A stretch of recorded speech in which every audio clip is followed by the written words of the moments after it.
Hey guys, welcome back to the channel. WTA 2023 top 10 predictions coming up, and it's going to be very interesting because the WTA side is so open. We're going to delve into the 2022 year-end rankings first from 1 to 10, a quick, very brief rundown of their years, and then I will predict my top 10 for 2023 year-end. And I have to be honest with you, I was thinking about it a lot. I don't have a specific list in my head, so I'm going to be really working through it with you guys. So hopefully it's not too outrageous, but I'm sure everyone has so many different ideas for their top 10 in 2023 because the women's side is just incredibly competitive in a good way. Before we get into it, remember to hit that like button and do subscribe if you are new to the channel. Also, if you're listening on a podcast platform, remember to leave a rating or review. It really does help us out. Thank you so much for your support, and thank you to those who have become a member on YouTube. Your support is greatly appreciated. It really, really does help. So shout out to you guys as well. Okay, let's get into this then, because the WTA is the most intriguing of the two tours, in my opinion, in the sense that it can be very, very difficult to do predictions, and I find it extremely difficult to get my predictions right. And to be honest with you, my predictions aren't always that great anyway for the ATP side, but for the WTA side, it's just even harder. So you can see here the current top 10 year-end 2022 rankings. Iga Swiatek, the Polish superstar, is at number 1. No surprises there, winning 2 out of the 4 Grand Slams this year. Roland Garros and the US Open in tremendous fashion. At Wimbledon, she did fall early to Elise Cornet. Wasn't a massive surprise because she hadn't played any grass court tennis before then. She'd just come off Roland Garros. It was her first match after the final there. And just looked like she was really struggling with the surface and the speed of court. Looked quite awkward. And I wouldn't have been surprised if she'd lost even in the first round, honestly. So for me, Swiatek, that's going to be the hardest of the Grand Slams for her to win. But wouldn't be surprised if she does win them, because she does win it at some point in her career. But for me, it's going to be the least natural surface for her for some time anyway. But those things can change. So, of course, losing the third round to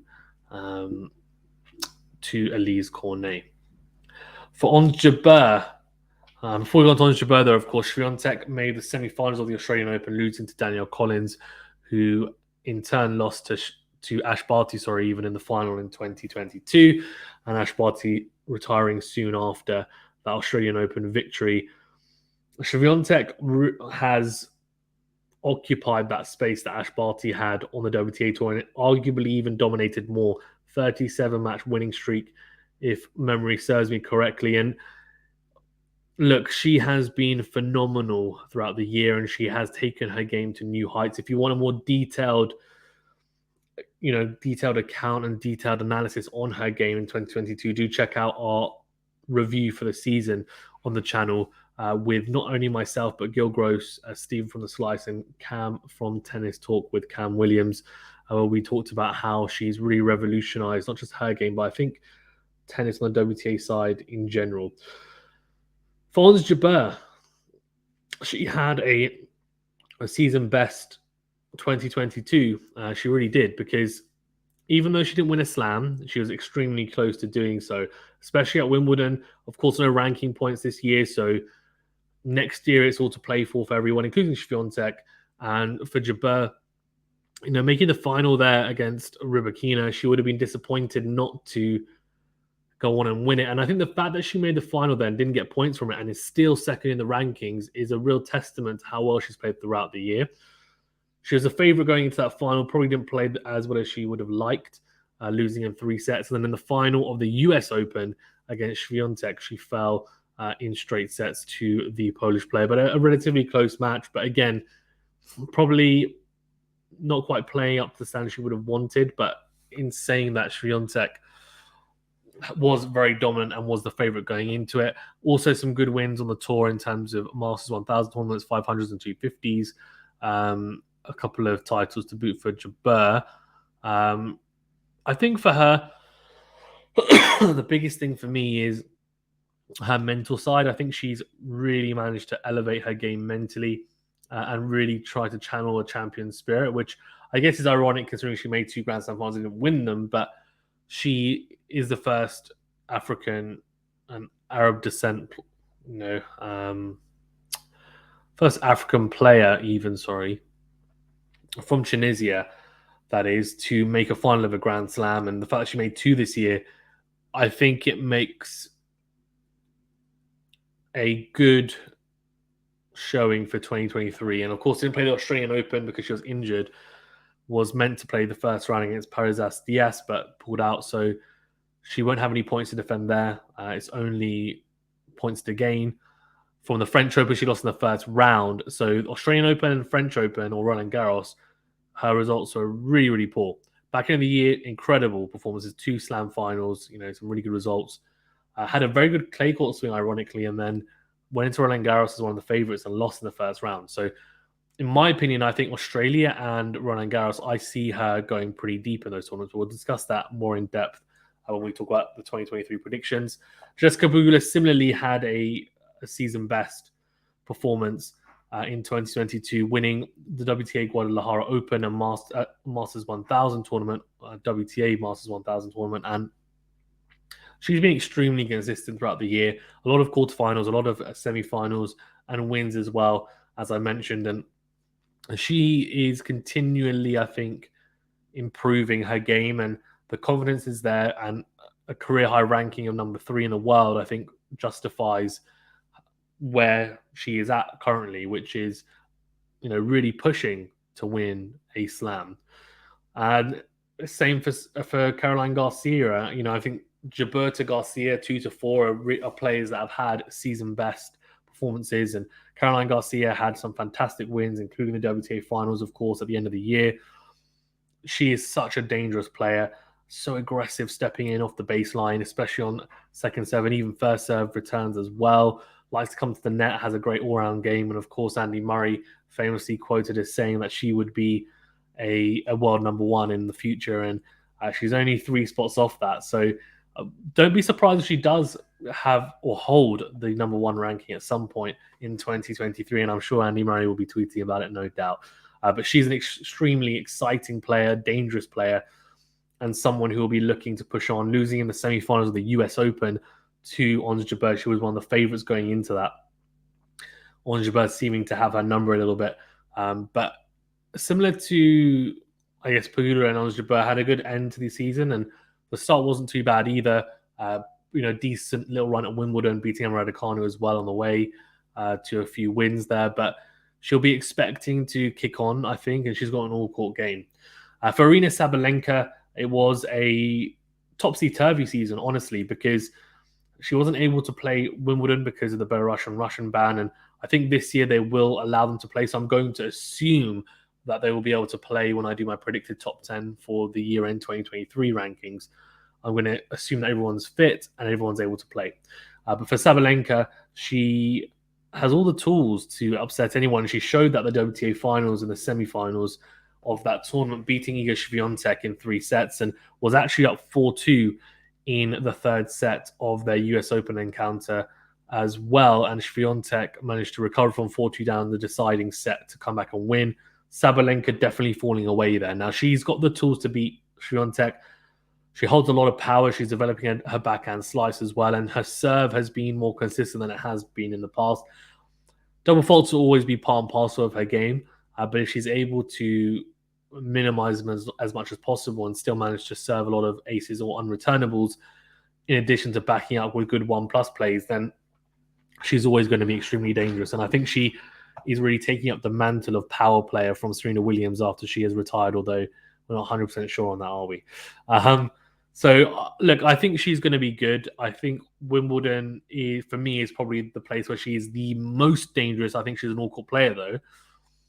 And, she will be relishing the chance to play on the green stuff if she's allowed to, that is, as well. But a good run at the US Open. Australia lost to Kai Kanepi early on, and in Roland Garros as well. Not the type of performance she would have liked. She would have liked to have gone deeper there. She had some decent clay court results this year as well.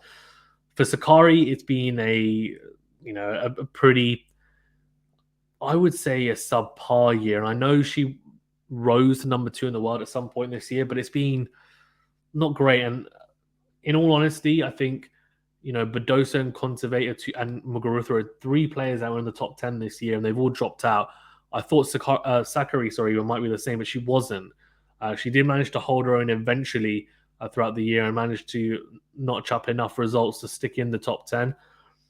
She is an exciting player with a lot of energy, a lot of tenacity, when it comes to her game. The inconsistency is there, though. Now, whether she's able to,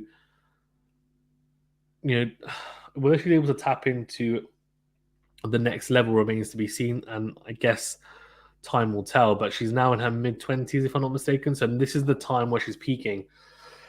If she wants to kick on and potentially win a slam, I mean, of course, losing that semi-final to Krejcikova at Roland Garros last year will definitely scar her. She was in pole position to win that match, ended up losing it, and she would have been a favorite against Pavlyuchenkova. I think, whether she gets another opportunity like that again is going to be very tough to say, but we shall see. Coco Gauff, she had a great season as well. She's so young still, of course, and made the French Open or Roland Garros final. Her results in other tournaments, especially Grand Slams, maybe not as promising as she would have liked, but she will kick on, and I think she is going to really enjoy the clay in this year coming up as well. Again, I just think it suits her game in terms of being able to have more time through her backswing, especially her forehand.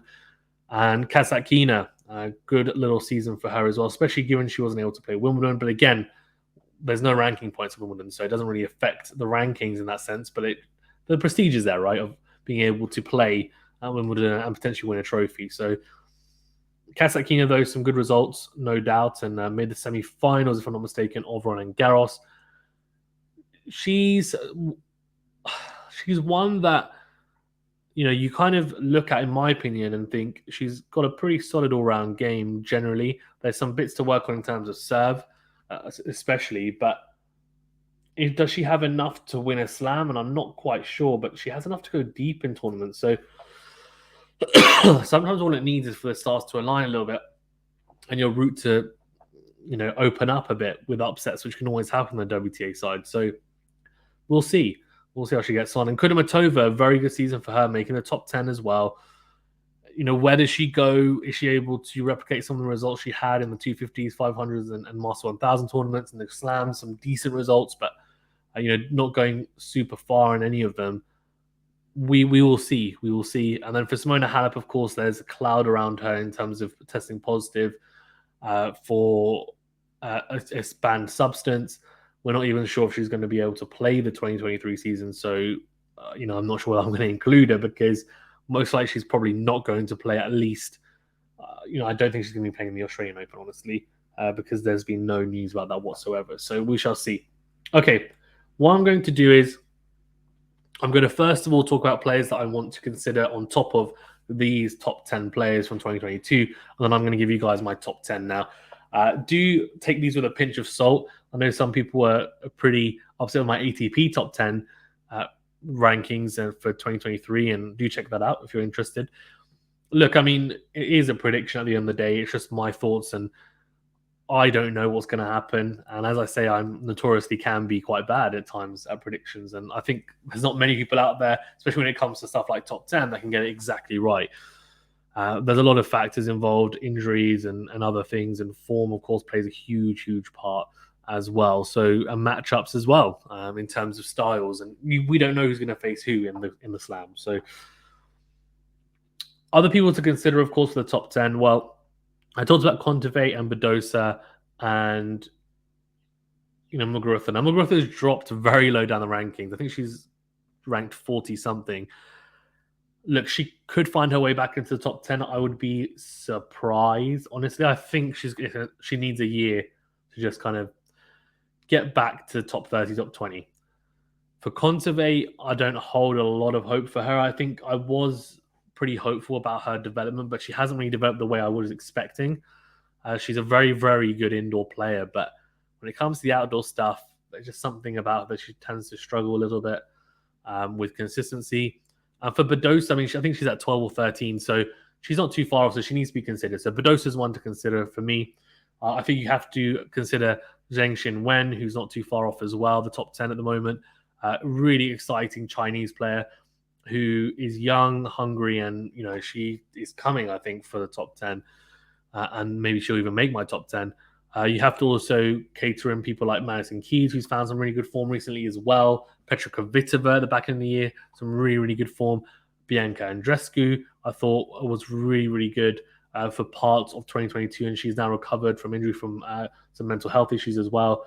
I'm expecting her to do some big things going into 2023. And then if you really want to kind of look at players who are very popular, I guess, you can look at Raducanu and Fernandez and say, are they able to replicate any of the form they did at the US Open in 2021? Who knows? Maybe they'll make it click. They could. They've got the ability to do so. It's just whether they stay fit and healthy and in form. And then Osaka as well. Will Osaka play the whole of 2023, or will she just pick and choose tournaments as she's done for the last 2 years? She's won 4 Grand Slams. Is this going to be the year where she kind of rekindles something? I mean, if she was able to find her top form, she would be challenging a Swiatek and Ons Jabeur and everyone else, honestly, and she would be in the top 10, and it would, I think the WTA tour would be a lot better for it, but it's just a question of where she's at mentally and also physically as well, and how much motivation she has to do it. The other player, and a young player, is Anisimova as well, very powerful young American, and she had some very good wins and results this year. She's not someone that you want to face on the tour, so someone to bear in mind. So let's go through it. And what I'm going to do is I'm actually going to go from the top down, which is a bit unusual. But the reason why is because I think, does everyone know who's going to be number one? I think so. It has to be Iga Swiatek. Now, you might say to me, well, she's won 2 slams. But yes, she has won 2 slams. But she will be the favorite in those 2 slams. And I can see her winning the Australian Open, for example, and then getting some points there and going deeper at Wimbledon where she lost in the 3rd round. And I think there will be ranking points, if I'm not mistaken, as long as they lift the ban at Wimbledon. So we'll assume that. I can't see her dropping out. And she could drop below number 1 at some point during the year, but I can't see her ending the year any lower than the top spot. And look, we don't know. She could get injured. Hopefully she doesn't, of course. We don't want to wish that on anyone. Her form could suddenly dip. It's possible. She could go on a run of defeats, and that can happen. I just think her level's risen. I can't see it dropping too much. And I just think her base level now of performance is too good currently. Unless some of these girls, which could happen, elevate their game enough, it's going to be hard to knock her off the top spot, in my opinion. And number 2 is interesting because who do you go for? Now, Jabeur doesn't have any points to defend at Wimbledon because there's no ranking points, so she can gain points there, as can everyone. The US Open is the biggest issue for her because she made the final there. And, of course, she made some good runs in other tournaments as well, making finals, etc. So, can she have a similarly good clay court swing where she won a Master 1000, made a final of another? She'll have a lot of points to defend there. Although she lost in the 1st round of Roland Garros, so if she can go deep there, that will help. Same with the Australian Open, where she didn't play at all. So I'm going to go for Jabeur at number 2 as well. Now, that might be surprising to some of you, but I have a feeling that these 2 players, for me especially, Swiatek and Jabeur, in different ways, have definitely elevated the game enough to say, look, you know what? Jabeur has the ability to really push on, I think, in 2023. Personally, I think she's going to be extremely good. And I can't wait to see how she gets on, because I think the Australian Open should suit her game. It's a quicker surface. In saying that, she is an all-court player. She plays really well on the clay. I just think she would have got a taste of making finals, and I have a feeling that maybe this year she could win one. But you have to wait for my Grand Slam predictions, of course, video, which I'll do separately. But yeah, I think those 2 will stay there. Now, that's probably quite surprising to you guys, I would imagine, because normally the WTA side isn't that stable, but I think it might be in terms of those 2. Now, this is where it gets interesting, because from 3 to 10, you could have so many different players, I think. And I don't think you can really complain, honestly. But someone who I think is definitely going to be there or thereabouts, I think is going to push on and will be pushing for titles, is Caroline Garcia. Now, I think Garcia is going to be there or thereabouts. I really do. I really rate her. And I think she's going to continue to improve. She's extremely exciting to watch, and I wouldn't be surprised if she comes through. Number 4 is interesting because, do I go for someone left field or do I go for someone who's in the top 10? I'm actually going to go for Shang Xin Wen. And the reason why is she has a lot to gain in 2023, genuinely. I think if she stays fit, she's going to make some deep runs. I think she's going to upset some players big time. So I'm going to go quite big on her and go number 4. Now, she might not even make the top 10, honestly, but that's what I'm going for. Number 5 is where it starts to get interesting now as well. And I was talking about other players, and Haddad Maya is one that also I forgot to mention, and of course had a really good year as well this year, season best year. I'm going to assume that Simone Halep is not going to be in the top 10 because of, well, just lack of playtime because of that whole situation around her. Number 5 is interesting. Who do I go for? I think I'm going to stick with Sabalenka at 5 because I think she will make a run. I think she will have her up and down moments, but I think she'll have a similar season this year, potentially push on even more. Who knows? But she always has a dip throughout the year for me. Number 6, I'm going to go Coco Gauff. I think Coco Gauff had a really good 2022, and I think she's going to push on again. And the French, of course, she's got a lot of points to defend, but I can see her going deeper at some of the slams this year and trying to challenge. I know a lot of people were high on her winning Wimbledon last year and the year before even. I think it's going to be tough for her to win it, but I can see her making a run there, no doubt. Right, 7. This is where it gets really, really interesting because I'm going to start getting a little bit kind of crazy with my predictions here, most likely, and some people will be thinking, "What's going on?" But I'm going to go with this isn't a crazy one, Kasatkina. And Kasatkina, so moving up a spot to 7. I think she's been very, very solid. We see that continue. Now, this is where it's going to get really interesting because I'm going to go pretty crazy. I'm going to go Haddad Maya to go at number 8. I think she's going to kick on. She's a lefty. I just think she's grown in confidence. I can see her pushing on the year coming up. And then I'm going to go number 9, and I'm going to go for someone who a lot of people might not have thought of, and Anisimova, the powerhouse that is Amanda Anisimova. I think she's going to kick on this year and do something maybe not special, but definitely something good. That's for sure. So Anisimova for me. And number 10, I'm going to go for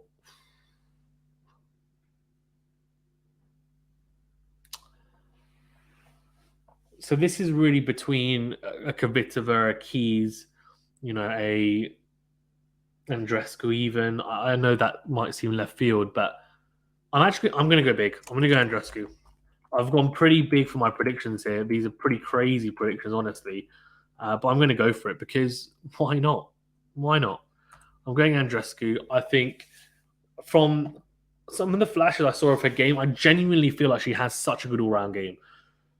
The confidence in the first serve percentage needs to be up, but I think she can go deep in tournaments, and I think she can win some even. So that's my top 10. Pretty left field. I'm going to go, my predicted top 10 is Swiatek at 1, Jabeur at 2, so same as 2022. Then I've gone Garcia at number 3, Zheng Xinwen at number 4, the Chinese youngster superstar. Number 5, Sabalenka. 6, Coco Gauff. 7, Daria Kasatkina. 8, Beatrice Haddad-Maia. 9, Amanda Anisimova. And 10, Bianca Andreescu. So those are my top 10 picks for the 2023 year. And let me know your thoughts, and we'll see you very soon. Thank you very much for tuning in. Remember to like and subscribe if you haven't done so already, and we'll see you very, very soon.